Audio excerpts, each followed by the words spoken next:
안녕하세요. 진소리 쓴소리 김원호입니다. 오늘은 탄핵 국면에서 차기 대통령의 임기를 생각해보는 시간을 갖도록 하겠습니다. 국민에게 총을 겨눈 비상계엄의 광풍이 불었으나 깜짝 해프닝으로 끝나고 국회에서 윤석열 대통령의 탄핵 소추가 가결되자 호사가들은 벚꽃 대선과 장미 대선을 입에 올리기 시작했습니다. 그러면서 이재명 대표에게 대통령이 되는 꽃길이 열렸다고 호들갑을 떨었습니다. 그러면서 다음 대통령의 임기가 당연히 5년이라고 말하기 시작했습니다. 아마도 민주당의 이재명 대표가 가장 유력한 차기 대통령 후보니까 그렇게 말하지 않았나 싶습니다.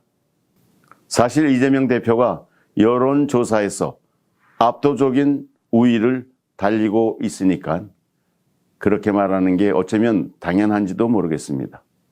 자신들은 아니라고 하지만 제3자의 관점에서 바라보면 민주당을 지지하는 성향이 강한 사람들이니 그렇게 말하지 않으면 큰일이 날 일이겠죠. 과연 그럴까요? 헌법을 원리 원칙대로 읽고 헌법 안에 녹아있는 법 철학을 기초로 할 때 차기 대통령의 임기가 2030년 5월 내지는 6월까지 될 수 있겠느냐는 말입니다. 저는 아니라고 생각합니다. 저는 다음 대통령의 임기는 윤석열 대통령의 자녀 임기인 2027년 5월 9일까지라고 주장합니다. 그러면 왜 문재인 대통령은 5년 동안 대통령 자리에 있었느냐고 물어보는 분이 계실 겁니다. 문재인 대통령은 헌법재판소에서 파면당한 박근혜 대통령의 자녀 임기가 1년 미만이었기 때문에 그 자녀 임기만 채우는 보궐선거가 아니었던 것이죠. 그러나 이번은 다릅니다. 윤석열 대통령이 2025년 3월 8일 이전에 파면된다면 다음 대통령의 임기는 2년 하고도 하루입니다. 그러므로 벚꽃 대선에서 선출되는 다음 대통령의 임기는 윤석열 대통령의 자녀 임기인 2년 남짓만 대통령 자리에 있을 수 있다고 생각합니다. 전국 상황이 최악으로 폭염 대선이 된다고 해도 윤석열 대통령의 임기가 끝나는 2027년 5월 9일까지는 1년이 넘게 남아 있습니다. 그러므로 윤석열 대통령의 파면으로 뽑히는 다음 대통령의 임기는 앞으로 5년이 아니라 윤석열 대통령의 자녀 임기인 2027년 5월 9일까지입니다. 그러면 눈치가 빠른 분은 다다음 대통령이 되고자 하는 분은 이번 벚꽃 대선이나 장미 대선에 나오지 못하는 거냐고 물으시겠죠. 그렇습니다. 자신의 비전을 펼쳐 대한민국을 아름다운 나라로 만드는 데 있어 2년은 너무 짧다고 하시는 분은 개헌 이후에 제7공화국의 대통령이 되셔야 합니다. 6공화국 헌법인 현행 헌법으로는 중임할 수 없기 때문입니다. 제 말이 정말인지 거짓말인지 판별하기 위해 대한민국 헌법 제70조를 보시도록 하겠습니다. 그렇다면 이번 벚꽃 대선, 장미 대선 또는 폭염 대선, 심지어는 단풍 대선이 되어도 윤석열 대통령의 자녀 임기는 1년 이상이 남습니다.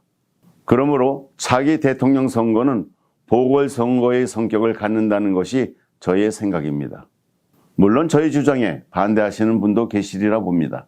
그분은 헌법의 대통령의 임기는 5년이라 되어 있으니 차기 대통령은 무조건 5년 동안 대통령의 임무를 수행한다고 주장하시리라고 봅니다. 그렇지만 그 주장에 대해 저는 다음과 같이 말씀드리고자 합니다.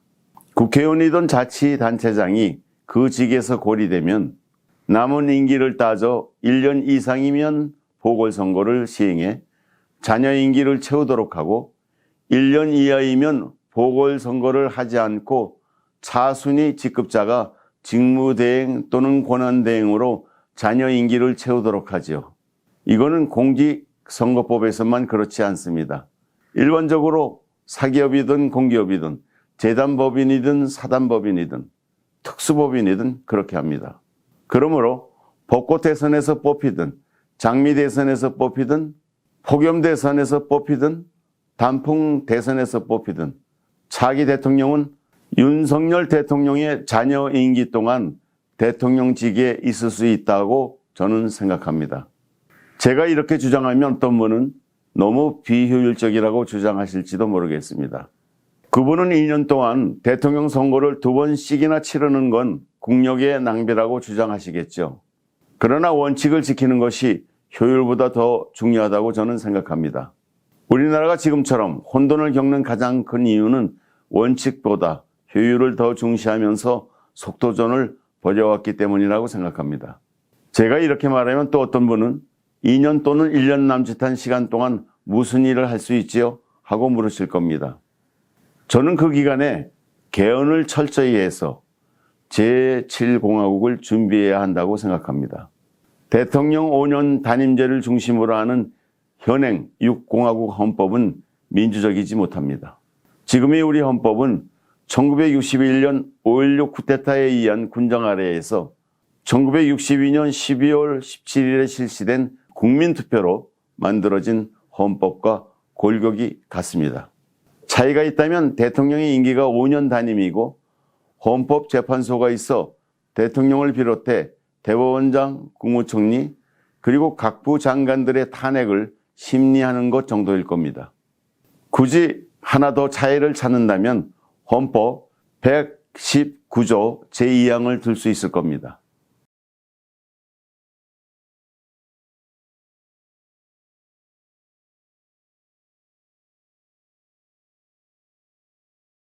소위 경제민주화라고 부르는 개념이죠. 우리 국민은 정치 선진국이라고 하는 서구의 다른 나라들의 국민보다 헌법의 중요성을 잘 모르는 듯합니다. 아마도 1948년에 헌법이 만들어질 때가 미군정기였기 때문에 헌법에 대한 공론화 과정이 없었기 때문이 아닌가 싶습니다. 그 당시에는 독립운동을 하시던 분들이 중심이 돼서 헌법을 만들었죠. 그 이후에는 이승만, 박정희, 전두환 같은 독재자들을 위해 개헌이 되었지요. 그 기형적인 헌법을 4.19 정신과 6월 항쟁으로 복원해온 곳이 우리나라의 헌정사라고 할 수 있을 겁니다. 그렇지만 6월 항쟁에 의해 만들어진 현행 헌법은 앞에서 말씀드린 바처럼 불완전합니다. 그 당시 전국을 주도하던 김영삼, 김대중, 김종필 그리고 노태우 씨가 합의하는 과정에서 1962년 12월 17일에 만들어진 헌법을 베껴 만드는 바람에 그 이상의 헌법을 만들지 못했습니다. 그럼에도 불구하고 지난 36년간 꿋꿋이 그 소임을 잘해왔다고 볼 수 있습니다. 이제는 새로운 시대 정신에 맞춰 헌법을 바꿀 때가 되었다고 봅니다. 제7공화국의 문을 활짝 열어야 한다는 거지요. 만일 내년에 제7공화국 헌법이 만들어질 기회가 온다면 저는 대통령 중심제보다 내각 책임제를 시행해보자고 주장하렵니다. 사실 이번 광란의 비상계엄 사태도 대통령제의 한계에서 비롯된 거지 않습니까? 영국, 독일, 핀란드, 덴마크, 노르웨이, 뉴질랜드 등은 대통령 중심제가 아닙니다. 우리나라도 재헌헌법에는 내각 책임제 요소가 많았는데 이승만 대통령이 우겨서 대통령제로 기운 측면이 있습니다. 그 뒤 6.25 전쟁이라는 혼란기를 틈타 대통령 직선제로 바뀌었죠.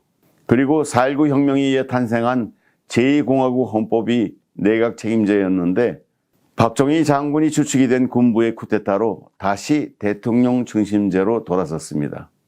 그 후 줄곧 대통령 중심제가 우리나라 권력체계였습니다. 유시민 씨를 비롯한 많은 분이 우리나라 국민은 대통령 중심제를 더 선호한다고 말합니다.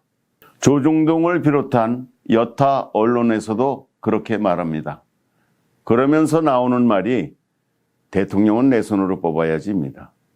그러나 내각 책임제에서의 수상도 내 손으로 뽑기는 마찬가지입니다. 그 차이가 있다면 국가 수반을 간접으로 선출하냐 직접으로 선출하냐의 차이일 겁니다. 그렇지만 우리나라는 왕이 없습니다. 내각 책임제를 시행하더라도 대통령이 있어야 합니다. 지금과 같이 전국적인 투표로 대통령을 선출하지는 않더라도 지혜를 모으면 내 손으로 뽑아야지라는 국민의 여망을 충족시킬 방법은 얼마든지 있다고 봅니다. 만일 우리가 내각 책임제를 시행하고 있었다면 이번 비상계엄 사태는 없었을지도 모릅니다. 우리나라 대통령은 미국의 대통령보다도 더 많은 권한을 갖고 있습니다. 오죽하면 제왕적 대통령제라고 하겠습니까? 대통령제가 다 좋은 것만은 아닙니다. 특히 사회가 복잡해지면 복잡해질수록 그렇습니다.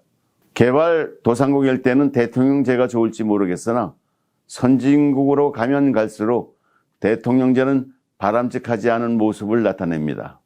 그 총체적인 현상을 묻고 대통령제의 단점이라 할 수 있겠네요.